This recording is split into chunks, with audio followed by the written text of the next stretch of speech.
Hello hi friends, welcome back to our channel. ఎలా ఉన్నారండి? బాగున్నారా? నేనైతే చాలా బాగున్నాను. ఈరోజు మన ఛానల్లో బేబీ కేర్ కేటగిరీలో భాగంగా పిల్లల్లో జలుబు దగ్గు ఎలా తగ్గించుకోవాలో మా అమ్మ చెప్పిన ఒక చిన్న చిట్కా మీతో షేర్ చేసుకోవాలనుకుంటున్నాను. సో వెళ్ళిపోదామా మన ఛానల్లోకి.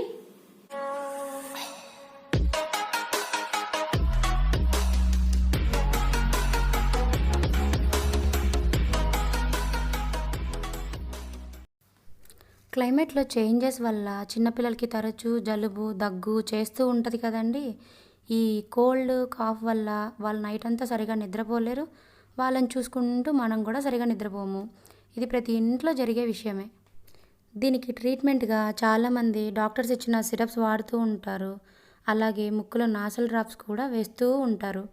దాంతోపాటు పిల్లల ఛాతీ మీద, వీపు మీద విక్స్ కూడా రాస్తూ ఉంటారు. ఇంకా కొంతమంది అయితే తమ ఇంట్లోనే హోమ్ రెమెడీస్ కూడా ట్రై చేస్తూ ఉంటారు.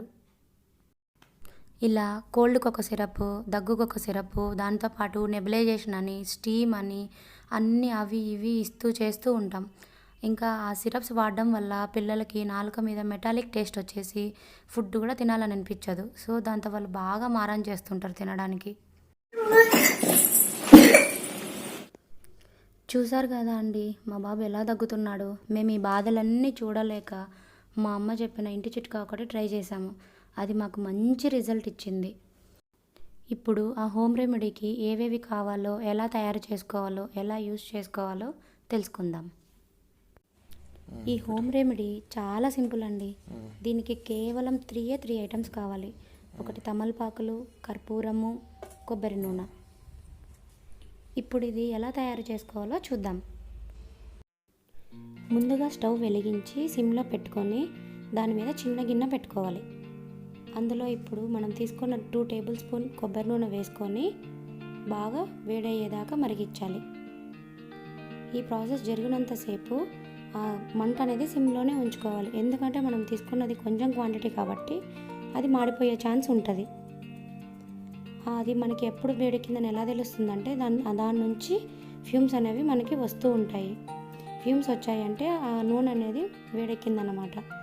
తర్వాత ఏం చేయాలి, స్టవ్ ఆఫ్ చేసేసుకొని మనం తీసుకున్న కర్పూరంని పొడి పొడిగా అందులో వేసేసుకోవాలి.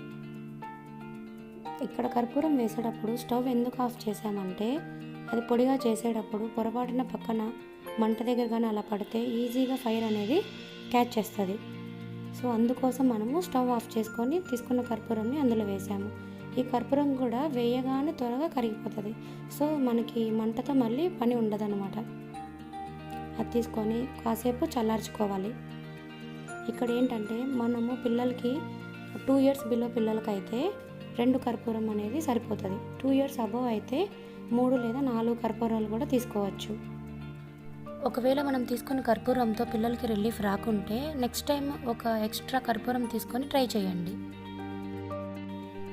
తరువాత చల్లారిన ఆయిల్ తీసుకొని ఈ వీడియోలో చూపిస్తున్న విధంగా తమలపాకు మీద మొత్తం స్ప్రెడ్ అయ్యేలాగా పట్టించాలి.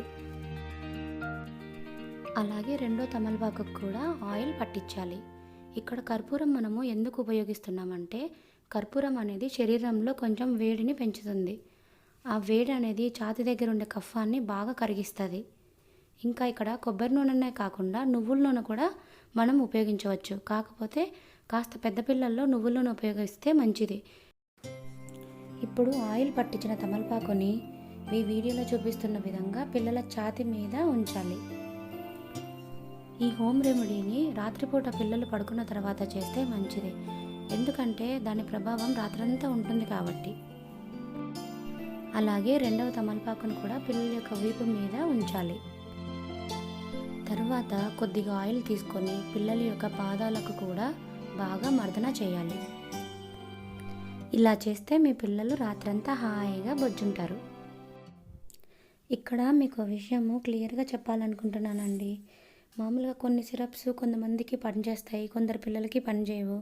అలాగే కొన్ని హోమ్ రెమెడీస్ కూడా కొంతమందికి పనిచేస్తాయి, కొంతమందికి పనిచేయవు. ఈ హోమ్ రెమెడీ అయితే మా బాబుకి చాలా రిలీఫ్ ఇచ్చిందండి. ఒకవేళ మీ పిల్లలకు కూడా ఈ హోమ్ రెమెడీ మంచి రిజల్ట్ ఇస్తే నేను చాలా హ్యాపీగా ఫీల్ అవుతాను. ఇంకో ముఖ్య విషయం ఏంటంటే ఏ హోమ్ రెమెడీ అయినా సిమ్టమ్స్ కనబడిన మొదట్లో యూస్ చేస్తే మంచి రిజల్ట్ కనిపిస్తాయి.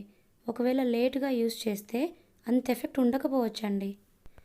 ఒకవేళ మీకు ఏవైనా డౌట్స్ ఉంటే కింద కామెంట్స్ పెట్టండి. మ్యాక్సిమం నేను రిప్లై ఇవ్వడానికి ట్రై చేస్తాను. చూసారు కదా అండి, ఈ వీడియో కానీ మీకు నచ్చినట్లయితే లైక్ చేయండి, షేర్ చేయండి మరియు సబ్స్క్రైబ్ చేయండి. అలాగే పక్కనున్న బెల్ ఐకాన్ని క్లిక్ చేయడం మాత్రం మర్చిపోవద్దే.